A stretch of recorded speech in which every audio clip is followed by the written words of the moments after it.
When restoration experts finally opened the engine of a perfectly preserved German FW-190 fighter recovered from a Russian forest in 1989, they discovered something that would rewrite the entire story of its crash. 46 years earlier, the aircraft had gone down behind enemy lines. The official Luftwaffe report blamed Soviet anti-aircraft fire. But hidden inside the oil lines, restorers found a rag and dirt, deliberately packed where they would cause catastrophic engine failure. This wasn't combat damage, this was sabotage. And the story of who placed that rag there, why the aircraft remained hidden for nearly half a century looking like it had landed yesterday, and what happened to the pilot who walked away from the crash, reveals a darker, more complex chapter of World War II than anyone expected. On the morning of July 19, 1943, Feldwebel Paul Rätz climbed into the cockpit of his Focke-Wulf FW-190A-5 at Siverskaya Airfield, southwest of Leningrad. The aircraft, designated White A and bearing work number 151227, had been manufactured just 3 months earlier. Fresh off the production line, it had been delivered to Jagdgeschwader 54 Grünherz, one of the Luftwaffe's elite fighter wings on the Eastern Front. Rätz was no rookie. He'd survived 3 previous crashes and earned several aerial victories. He was best known as a ground attack pilot, skilled at the dangerous work of hunting trains and supply columns behind enemy lines. This morning's mission was a free hunt near Voibokolo, east of Leningrad. He would be flying with a wingman, both aircraft loaded with 550-pound bombs. The target, a Soviet armored train. When they found their target and began their attack run, the train's anti-aircraft crews responded with intensive fire. According to the Luftwaffe loss report filed later, Rätz's aircraft was hit by flak. But that report was wrong. When restorers examined the recovered aircraft decades later, they found no combat damage whatsoever. No bullet holes, no flak penetration, nothing. What actually brought down Paul Rätz's FW-190 that summer morning was far more insidious. Stay with me. We're about to see what really happened to this aircraft, and the truth remained hidden inside its engine for 46 years. As Rätz's BMW 801 radial engine began to fail over enemy territory, he faced every pilot's nightmare. A forced landing behind enemy lines with no power. But Rätz was a survivor. He guided the powerless FW-190 into a clearing near Voibokolo, actually a young forest of saplings just a few feet tall. The landing was nearly perfect considering the circumstances. The aircraft touched down gear up, ploughing through the young trees. The impact damaged the wing leading edges and cracked the wing spars. But remarkably, the fuselage remained intact. The engine stayed attached. The cockpit structure held together. Rätz climbed out uninjured. He pulled off his leather flying helmet and placed it on the pilot's seat. He removed the aircraft's panel clock, a common practice among German pilots facing capture. He retrieved the first aid kit from the rear fuselage. German lines were only about a dozen miles away. Then he started walking. He never made it. Soviet forces captured him within miles of the crash site. What neither Rätz nor his commanders knew was that he would spend the next 16 years as a prisoner of war in the Soviet Union, not returning to Germany until 1949. Meanwhile, his aircraft sat where he'd left it. The swampy, inaccessible terrain made recovery impossible for Soviet forces. The remote location meant no one bothered salvaging it, and in the decades that followed, nature concealed it completely. The saplings grew. The silver birch forest thickened. The aircraft that had crashed in a clearing gradually became hidden deep within mature woodland. Snow fell every winter. Frost preserved. The forest concealed. For 46 years, White A sat waiting. The cold Russian climate provided nearly ideal preservation conditions. For 6 months of every year, temperatures stayed below freezing, preventing biological decay. Regular snowfall protected the aircraft's surfaces. The boggy ground prevented fires. The dense forest canopy sheltered it from direct sunlight. and the remote location meant salvagers and souvenir hunters never found it. By 1989, Gorbachev's glasnost was opening previously forbidden areas.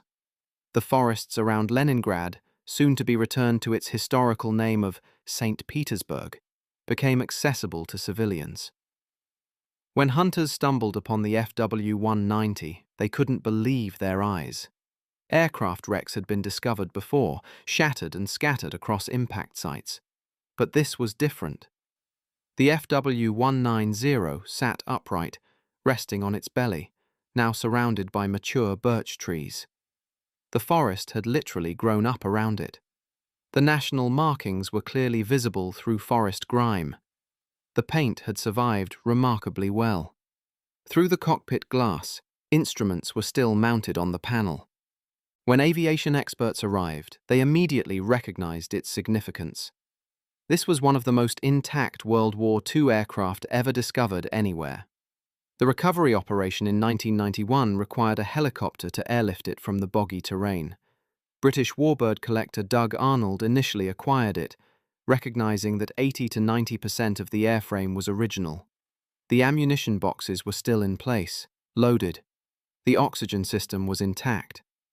The radio equipment remained installed. The pilot's leather skull cap still sat on the seat where Paul Rätz had left it 48 years earlier. But Arnold recognized the restoration would be monumentally expensive. In 1999, he sold the aircraft to Paul Allen, the Microsoft co-founder and billionaire aviation enthusiast. Allen had unlimited resources and an obsessive commitment to authenticity. He wanted to restore the aircraft to exact 1943 condition, using original materials, techniques, and components wherever possible. Hang on. We're about to see what restorers discovered when they opened the engine, and it would change everything. The BMW 801 engine restoration was assigned to Mike Nixon at Vintage Fest 12s in Tehachapi, California. Nixon faced an almost impossible task. No BMW 801 had run in flying condition since the 1950s. He had to essentially reinvent lost institutional knowledge. As Nixon began disassembling the engine, he approached it with archaeological care.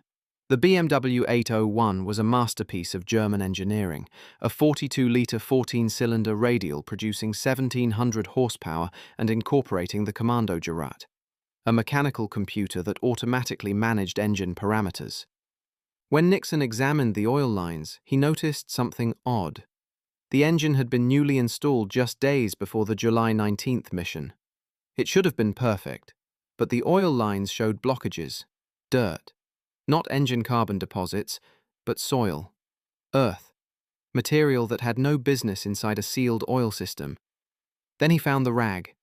A piece of cloth had been deliberately packed into the oil line, inserted precisely where it would restrict oil flow, starve the engine of lubrication, cause overheating, and result in catastrophic failure.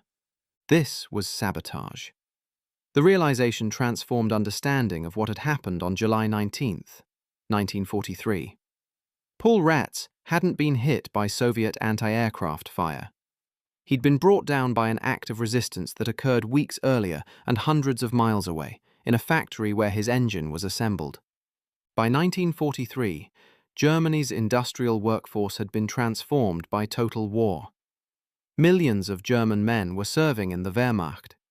Critical gaps were filled by forced laborers and prisoners of war from occupied countries, French, Polish, Russian, Belgian, Dutch, and others. These weren't volunteers. They were conquered peoples compelled to work in German war industries under threat of punishment or death. BMW's maintenance policy created an opportunity for sabotage. Rather than repair BMW 801 engines in the field, the company insisted entire engine assemblies be returned to factories in Germany for service. This meant engine assembly happened in factories increasingly staffed by people who had every reason to hate Nazi Germany. Conditions were uniformly harsh. Workers faced long hours, inadequate food, and constant surveillance. Punishment could be severe: beatings, imprisonment, or transfer to concentration camps. Despite these risks, sabotage was surprisingly common. Some workers deliberately worked slowly.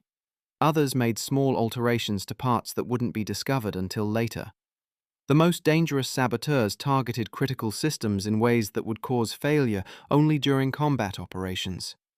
Packing a rag into an engine oil line was exactly this kind of sophisticated sabotage. The blockage wouldn't be apparent during ground testing. The engine would start and run normally.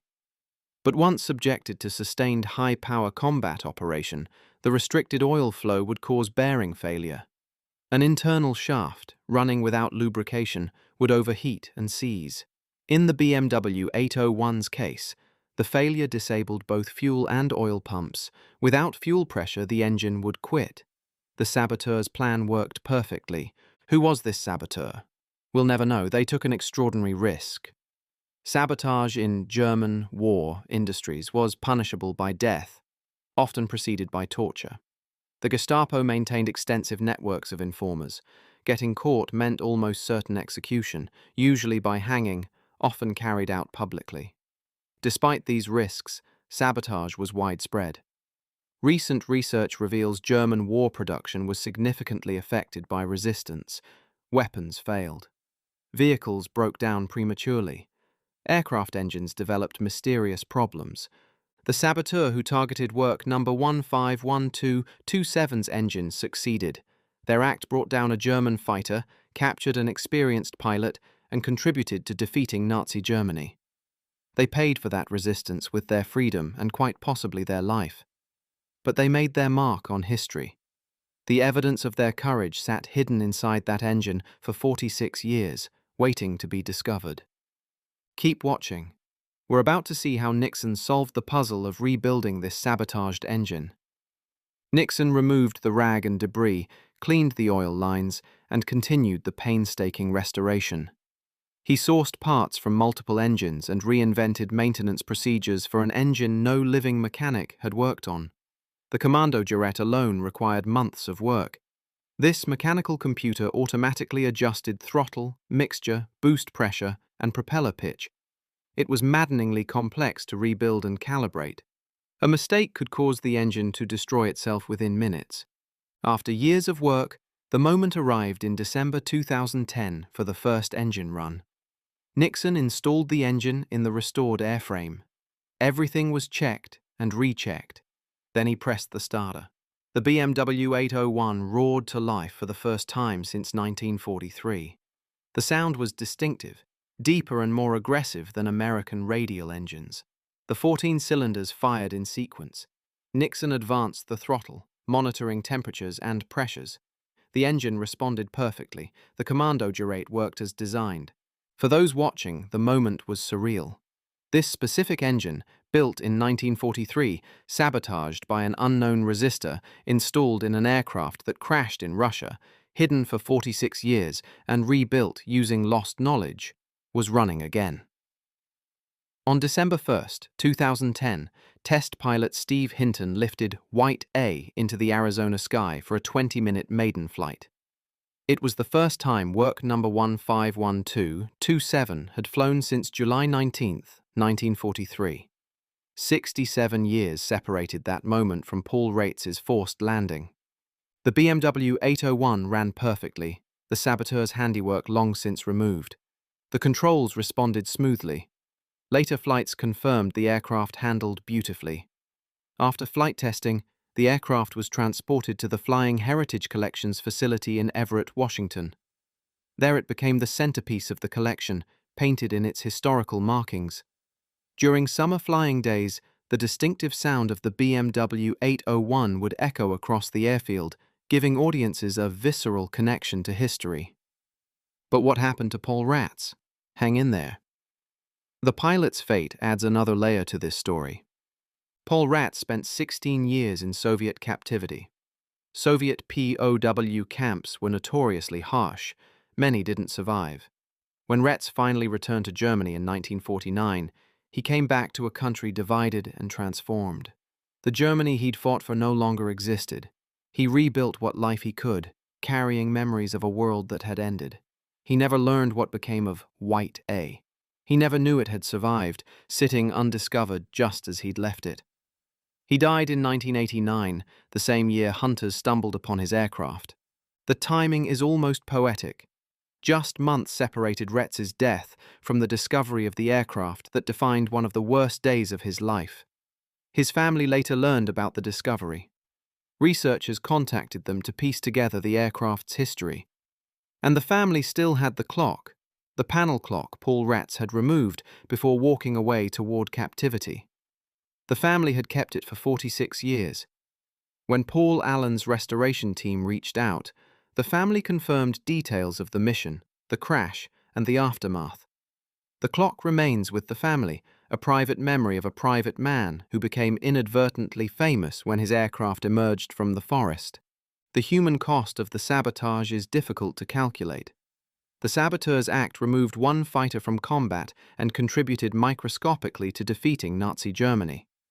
But Paul Rätz was an individual whose life was profoundly damaged by 16 years of imprisonment. The ethical questions about resistance are never simple. The saboteur was fighting against a regime of unparalleled evil using one of the few weapons available.